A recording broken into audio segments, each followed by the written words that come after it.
За бүгдээрээ сайн байцгаана уу? Бүгдд нь энэ өдрийн мэндийг хүргэе. Өнөөдөр 1 сарын 12-ны өдөр байна. Хамтдаа Эхлэл номны 40-р бүлгээс 43-р бүлэг хүртэл уншихад бэлэн болсон байна. За хамтдаа 40-р бүлгээс эхлээд уншийе. Йосефийг шоронд орсноос хойш хэсэг хугацааны дараа Египтийн хааны их сүнж ахлах мандчин хоёр эзэн хааныхаа таалалд нийцээгүй зүйл хийв. Эзэн хаан хоёр түшмэлдээ хилэгнэн тэднийг Йосефийн сууж буй шоронгийн захирагчид өгөөд хориулжээ. Шоронгийн захирагч тэднийг Йосефийн гарт өгч харгалзуул. Египтийн хааны хоёр түшмэл шоронд удаан хугацаагаар суусныхаа дараа хоёул нэгэн шөнө нэгэн зэрэг дор бүрдээ сонин утга бүхий зүүдэлсэн байна.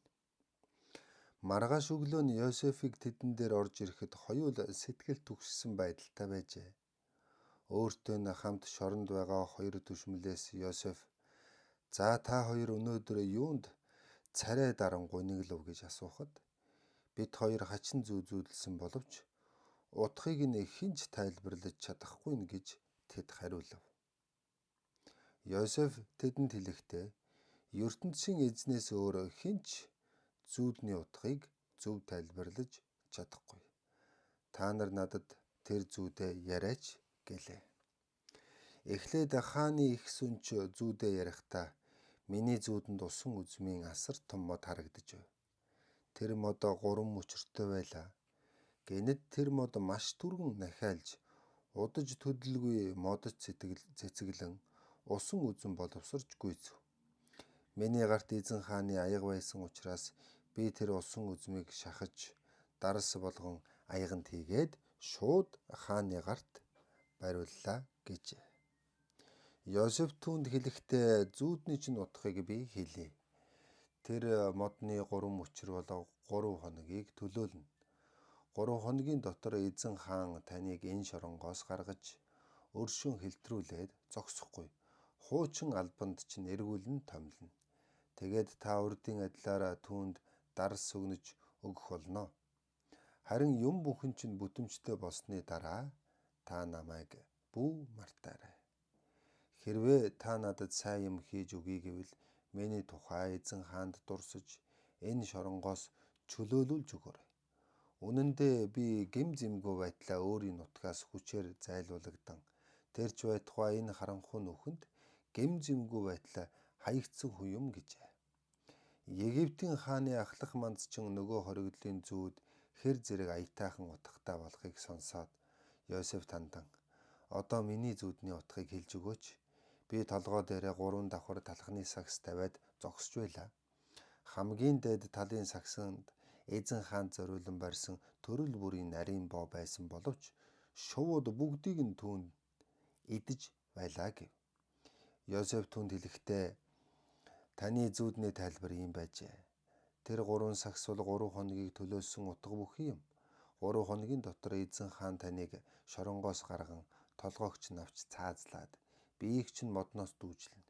Тэгээд шууд ирэн хүүрийг чинь тоншиж идэнэ гэжээ. 3 хоногийн дараа Египтийн хаан төрсөн өдрөө тэмдэглэхээр бүх түшмлээ цуглуулан найр хийж эхлэв.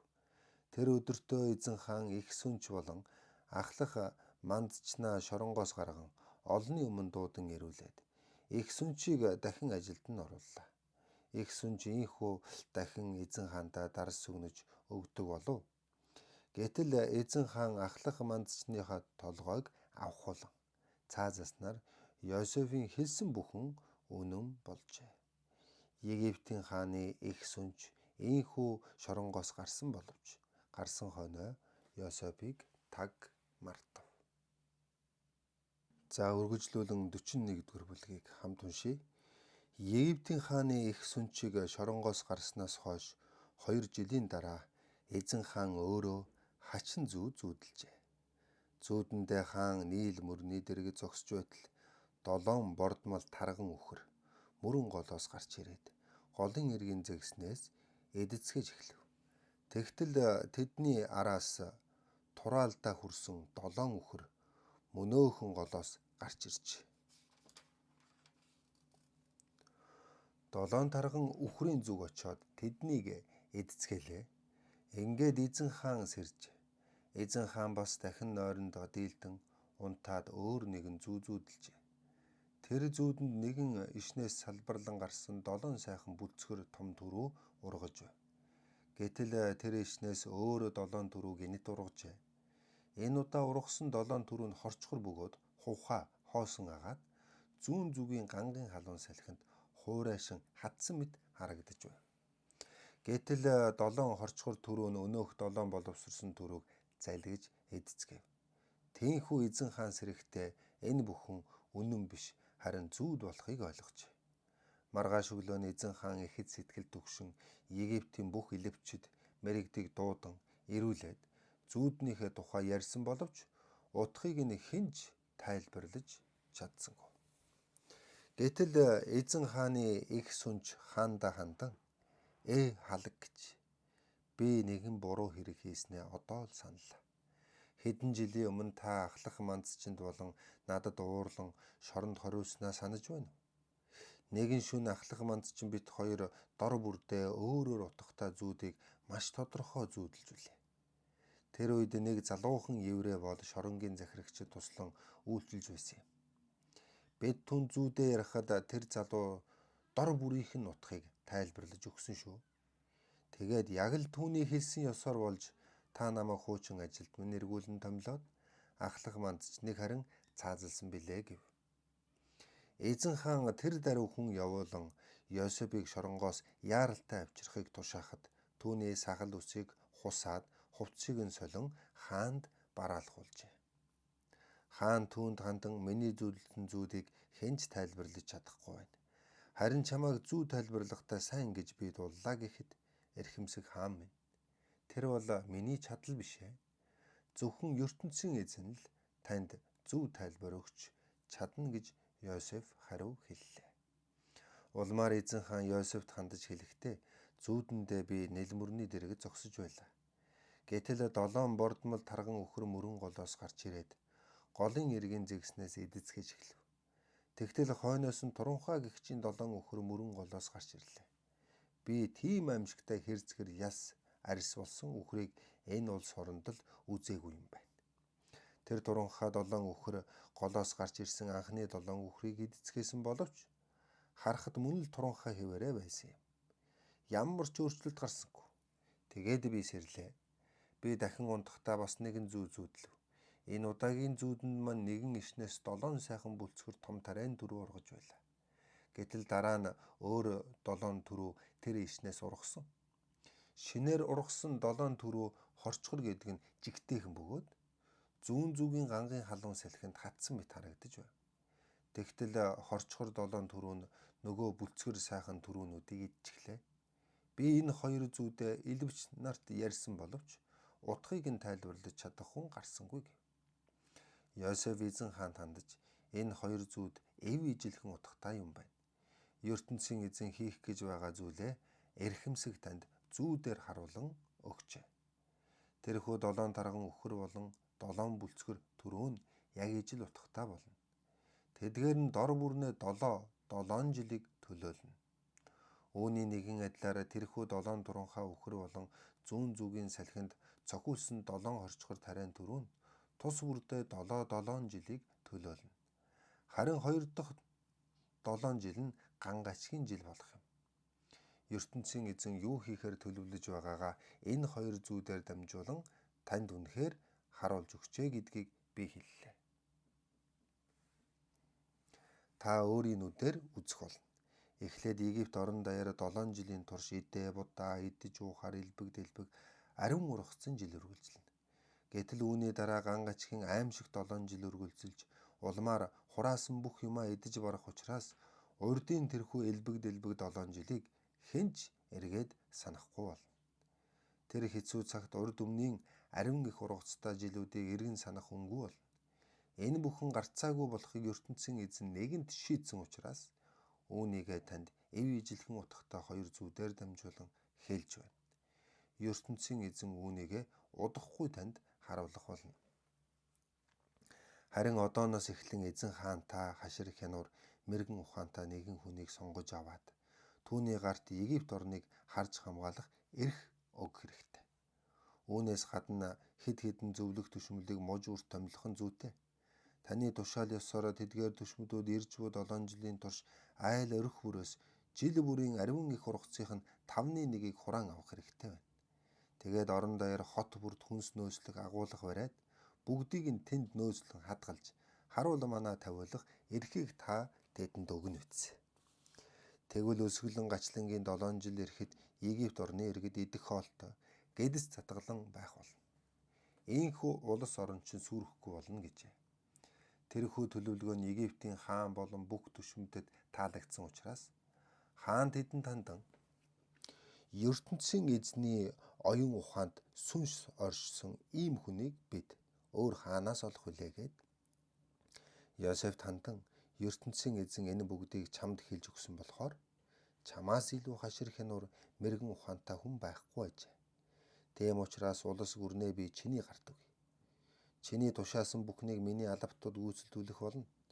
Миний хувьд гэвэл би хаан ширээгээ өөртөө хадгалан үлдснээрээ л чамаас давуутай байх болно гэжээ. Хаан Йосефт хандан за одооноос эхлэн би чамайг Египт улсын тэргүүн сайдаар тохон томилж байна гэд хуруундаа байгаа хаан тамга бүхий бүгжөө мултлан авч хуруунд нь зүүгээд тансаг сайхан майланган нэхмэлээр хийсэн хувцас өмсөлөн улмаар хүзүүнд нь алтан зүйлт зүүж өглөө. Үүнээс гадна хаан өөрийнхөө залран ундаг 2 дахь нуман тэргээ Йосефт өгөв. Хурдан нуман тэрэг хөлгөлсөн Йосефийг дахиж явахад түүний бие хамгаалагч нар урд нь ороод алхахдаа дайралтсан хүн бүрт их хүний өмнө мөргөн сөгдөгтөн хэмээн хашгирдаг байжээ. Ийхүү Йосеф бүх Египт улсын тэргүүн сайд боллоо.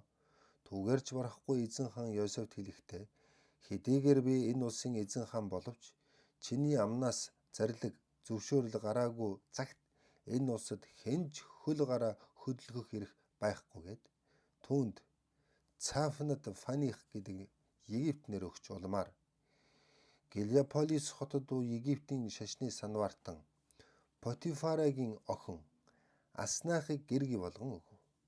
Ийхүү Йосеф Египт орныг бүхэлдэн захирах эрхтэй болжээ. Йосеф 30 настайдаа Египт улсын тэргүүн сайд болов. Хааны ордноос гарангуутаа Йосеф Египтийн бүх хот тосгоноор явж анхны 7 жилд үнэхээр ариун их ургац гарав. Тэр үед Йосеф ойр хавьяас нь хураан авсан ургацыг тэр хотод нь нөөцлөн зорилдог боллоо. Йосефийн хураасан буудай далайн эргийн элс мэт хязгааргүй их болсон учраас сүүлдээ хэмжигч аргагүй болов. Ган гачгийн 7 жил эхлэхээс өмнө Йосефийн эхнэр буюу Гэлиополис хотод буй Египтийн шашны санваартан Потифарын охин Аснах нь 2 хүү төрүүлжээ. Уган хүүгээ төрөхт нь Йосеф эцгийнхээ герт ах нарын гараас амсаж үдсэн тэр бүх зовлон минь ертөнцийн эзэн орд тас мартуул чадлаа гэд хүүдээ Манасей мартахгүй гэсэн утгатай үг гэдэг нэр өгөв. 2 дахь хүүгээ төрөхөд Йосеф нэр өгөхдөө би Египтэд ирээд хүнд зовлон туулсан боловч ертөнцийн эзний хүчээр сайн сайхан үр дүн гарлаа гэд хүүгээ Эфраим сайн үр дүн гэсэн үг хэмээн нэрлэжээ. Ариун ургацын 7 жил өнгөрсний дараа Йосефийн хэлсэн ёсоор өлсгөлөн гачлангийн 7 жил залглаа. Тэр хавийн бүх улсад өлсгөлөн болж хүн ард нь идэх хоолгүй турж эцэхэд Египт орн л идэж уухаар элбэг дэлбэг байжээ. Гэтэл Египтүүдийн хоол нь дуусаад ирэхэд тэд эзэн хаанаас хоол хүнс гуйх болно. Хаан ард түмэндээ хандан та нар Йосеф дээр очисгоо. Тэгээд түүний хэлсэн бүхнийг биелүүлсвэ гэж хэлв. Тээнхүү Египт орон даяар галсан зовлонтой ган гачих газар саггүй тарсан боловч Йосеф бүх агуулах зойрыг нээн хоол нэхэж ирсэн ард түмэнд буудай худалдах заавар өгчээ. Египтээс бусад тэр хавийн бүх орныг асар их өлсгөлн нөмөрсөн учраас хүмүүс харь орноос Йосефийг зорин ирж тариа буудай худалдан авдаг боллоо. За үргэлжлүүлэн 42 дугаар бүлгийг хамт уншийе. Йосефийн эцэг Яаковын сууж байсан нутагт бас л өлсгөлн гарав. Египтэд тариа буудаа байгааг Яаков сонсоод хөвгүүдтэй хандан та нар ингээд л бие биенээ хараад сууж байх хэрэг байна уу? Египтэд тариа буудаа илбэг байгааг би сонслоо. Тийшээ яваад буудай худалдаж авчирсан нь дээр баха. Тэгвэл бид бүгдээрээ өлсөж үхэхээс аврагдаж магадгүй юм. Тиймээс Йосефийн 10 ах нь Египтэд очиж буудай худалдан авахаар замд гарчээ. Алс холын аян замд аюултай байдалд орохоос нь болгоомжлон Йосефийн төрсөн дүү болох отхон хүү Беньяминыгаа Яаков явуулсангүй.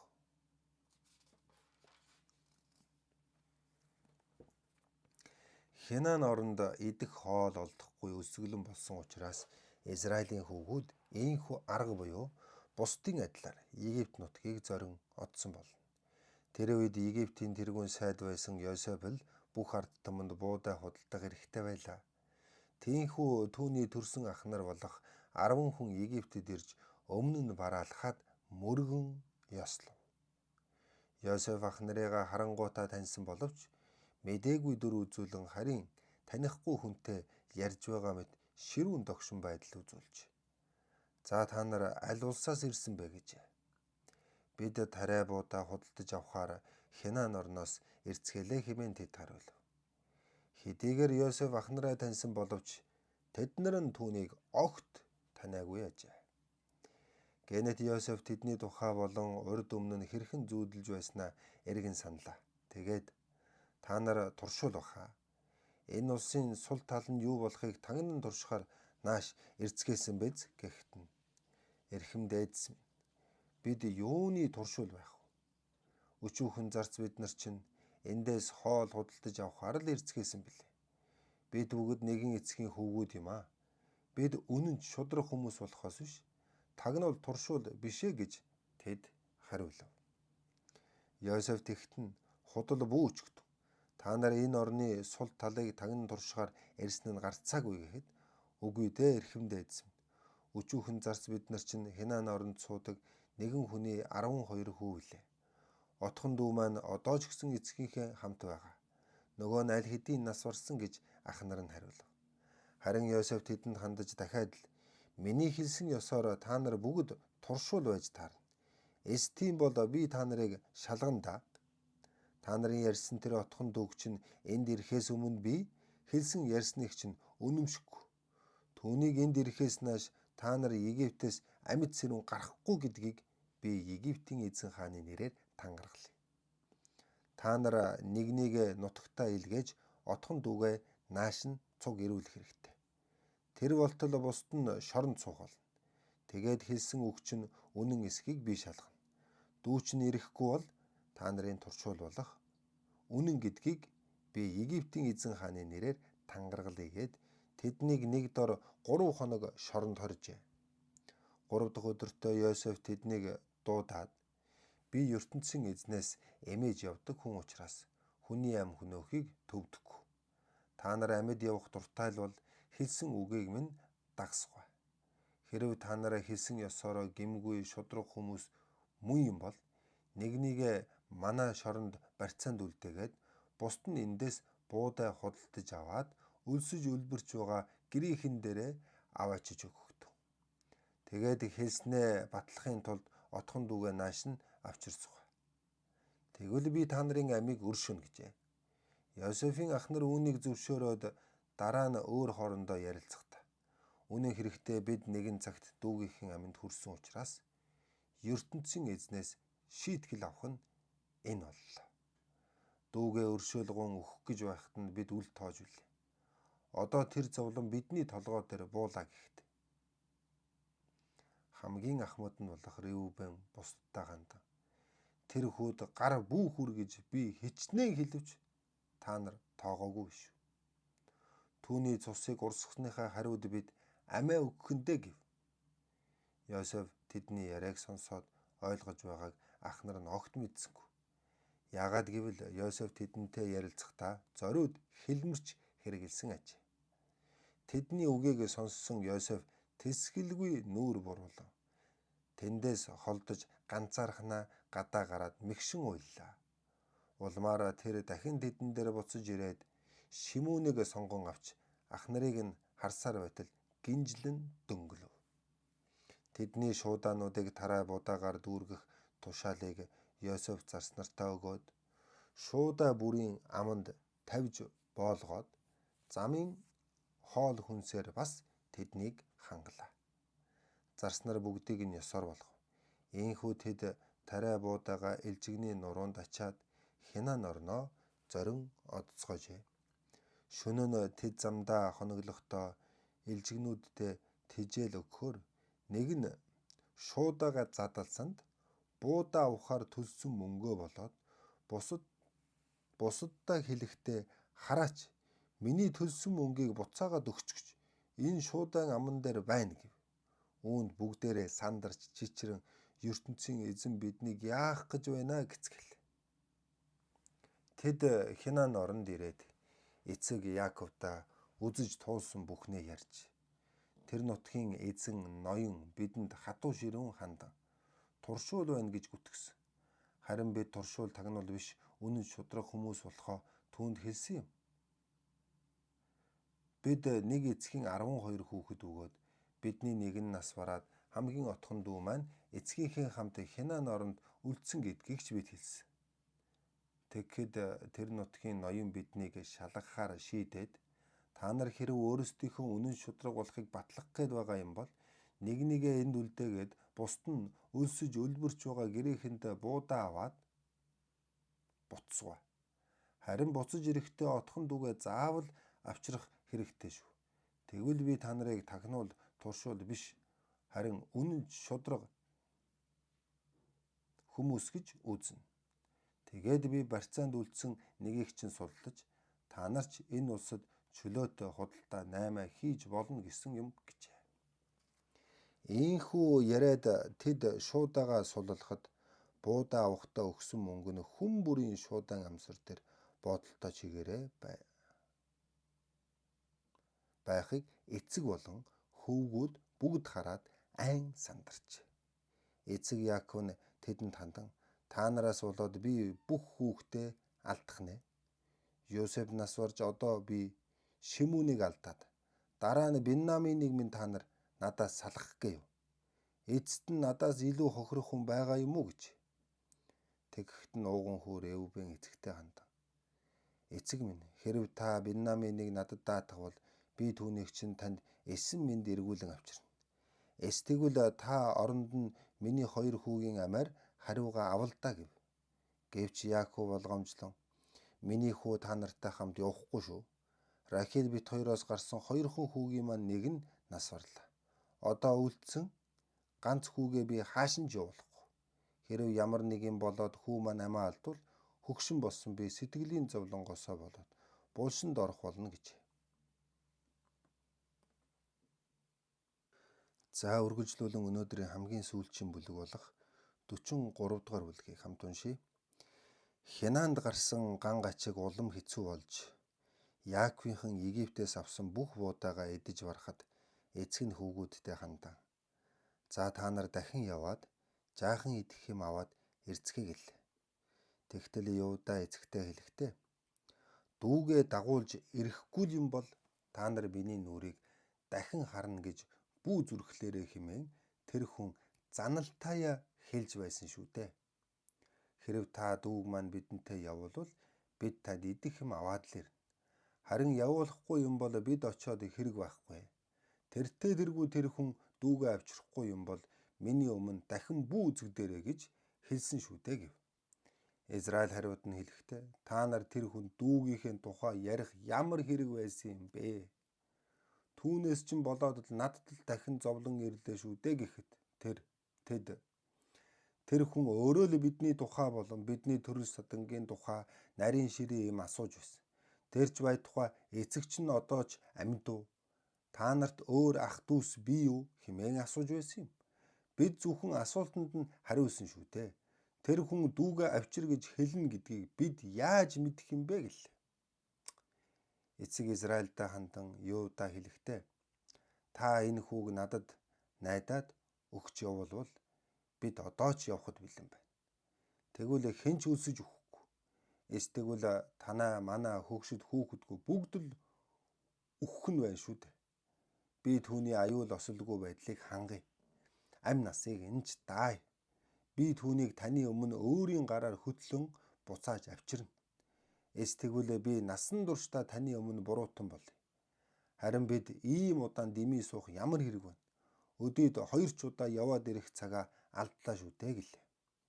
Тэгэхэд нь эцэг Израиль за үнэхээр тийм бол хүүг минь дагуулад яв даа. Харин энэ нутгаас хамгийн сайн бэлэг бэлдээд тэр хүндээ аваачиж өгсгөө. Төрөл бүрийн үнэрт модны давирхаагаар бэлдсэн гаа, зүгийн бал, халуун ногоо, Смирна, бүүс, самраас жаахан базаагаад аваад яв. Харин урдынхаас 2 дахин илүү мөнгө авч яваарай. Урд нь шуудан амнаас гарсан мөнгийг буцааж өгөөрэй. Магадгүй тэд андуураад мөнгийг чинь шууданд дахин хийсэн ч байж болно. Дүүгээ дагуулад дахин тэр хүн дээр очтоо. Хязгааргүй хүчил ертөнцийн эзэн тэр хүний сэтгэл зүрхийг зөөлрүүлэх. Нөгөө ахыг чинь Беньямины хамт буцааж явуулах шийдвэр гаргуулах болтугай. Хэрвээ тэр хүн хөөрхий намайг үл хайрлаж миний би бүх хүүхдээ алдахаас өөр аргагүй болвол өөрөө л мэдэгдээ гэж хэлв. Ийхүү Яаковын хүүгүүд бэлэг сэлт болон урдынхаас 2 дахин илүү мөнгийг базааж аваад Беньяминыг дагуулсаар Египтэд ирж дахин Йосефийн өмнө бараалхлаа. Беньямин тэдний хамт ирснийг Йосеф харангуйтаа таниад тэргүүн зарцтай хандан энэ хүмүүсийг миний гэрт дагуулan аваачсгаа. Тэгээд мал нэдлаад хоол хийж бай. Би тэдний хамт өдийн зоог бариад барина гэв. Зарцч тушаасан ёсоор нь тэднийг Йосефийн дагуулan ирэхэд тэд айн сандарч анх удаа буудаа авахд маань бидний мөнгийг тэр зориуд шууданд хийгээд одоо гэртээ авчран биднийг барьж аваад боол болгон илжиг унааг маань өөрийн болгон хурааж авах санаатай байна хэмээн бодцоожээ. Йосефинд дөнгөж оронгуудаа тэд гэрийн даамал зарцад нь хандан эрхэмдээдсэн минь. Бид урд нь энд нэг удаа хоол худалдан авахаар ирж байсан юм. Тэгээд буцах замдаа хоноглохын өмнө шуудаага задлаад үзэхэд бүгдийн маань хоол авахдаа төлсөн мөнгө шуудан аман дээрээс олдсон билээ.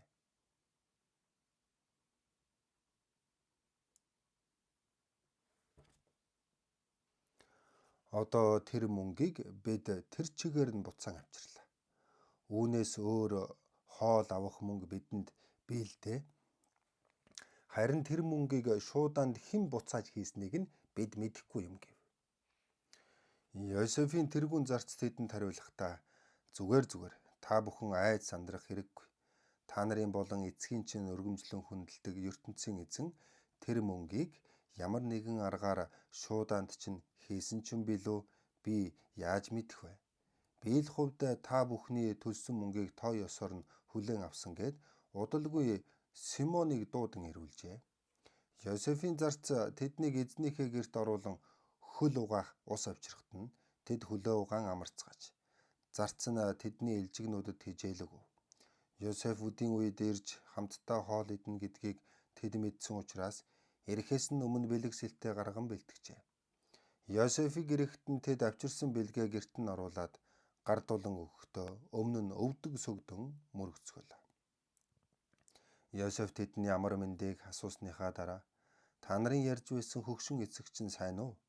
Одоо ч амьд сэрүүн үү гэж асуухад тэд өмнө нь дахин ихэн ёсолж мөргөөд эрхэмдээдэс таны зарцуулах эцгийн минь би сайн байгаа хэмээн хариулв. Йосеф нэгэн эхээс төрсөн дүү Беньямина хараад энэ бол нөгөө та нарын яриад байсан отхон дүү чинь мөн үү? Хүү минь ертөнцийн эзэн чамд өгөөмөр сайхан хандах болтугай гэж хэлэхдээ дүүгээ сансан сэтгэл нь ихэд хөдлөн уйлах шахаад тэндээс маш түргэн гарснаа өөр өрөөнд ороод асгартал уйлжээ. Тэгээд тэрэ тайвширсныхаа дараа нүрээ угаан өрөөнөөсөө гарч ирээд сэтгэлээ эзэмдэн захирч зоог барихыг зарц нартаа тушаал болгов. Йосефийг ганцаараа тусгай ширээнд суухад ах дүү нар нь өөр ширээнд суулаа. Египтүүд нь еврейчүүдийн хамт хооллохыг бузарт тооцдог байсан учраас тэнд байсан египтүүд бас нэг өөр ширээнд сууцгаажээ. Йосефийн ах дүү нар түүний өмнөөс харуулан зассан ширээнд суухдаа бүх суудлыг тэдний насны ирэмбээр зассныг хараад бие бие рүүгээ гайхан харцгаав. Зарснаар нь Йосефийн ширээн дээр зассан хоолноос тэдэнд тавглаж өгөхдөө бусад ах нарт нь өгснөөс 5 дахин илүү их хоолыг Биньяминд өгч байлаа. Ийхүү Йосеф ах дүү нараа цадлан хоолоор зочлон дарсаар дайлжээ.